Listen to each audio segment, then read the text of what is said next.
Je suis la directrice de la FRACAMA, qui est le réseau régional des musiques actuelles et qui pilote la plateforme Métiers Culture. Il y a un site internet, métiersculture.fr, qui est un site d'information ressources et qui est un des outils finalement du projet plateforme. La plateforme, en fait, c'est un projet qui permet de structurer, on va dire, le secteur culturel. Et derrière ce site internet qui est visible, il y a un réseau de structures qui font de l'accompagnement, de la formation spécifique au secteur culturel. Alors ce projet est né fin 2014 suite à une expérimentation qui, elle, s'est faite dans le secteur des musiques actuelles, qui a plutôt bien fonctionné, qui a permis vraiment la structuration du secteur des musiques actuelles. Et là, pour le coup, la région Centre nous a demandé de pouvoir travailler après sur l'ensemble du secteur culturel. Et pour ce faire, on a déterminé un peu 4 axes de développement.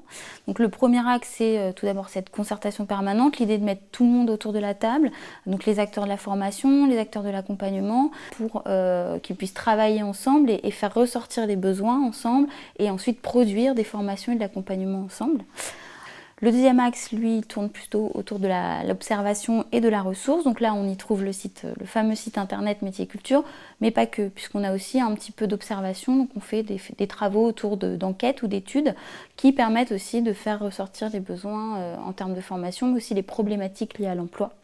On a un troisième axe qui, lui, est plutôt autour de l'innovation socio-économique, qui nous permet vraiment d'accompagner des initiatives un petit peu innovantes, spécifiques, qui sont portées par des individus ou des structures qui veulent monter des coopératives ou des groupements d'employeurs. L'idée, c'est de travailler à la mutualisation d'emplois. Ce sont des choses assez récentes quand même, et l'idée, c'est de faire ça au mieux et de voir comment on peut accompagner ces dynamiques. Et le dernier axe, lui, tourne autour plutôt de la formation professionnelle et la mise en œuvre de parcours de formation, avec l'idée de pouvoir accompagner les personnes sur du long terme avec plusieurs outils, un diagnostic des besoins, la mise en place de modules de formation collective, mais aussi de formation au sein des structures, et l'évaluation ensuite des parcours des personnes.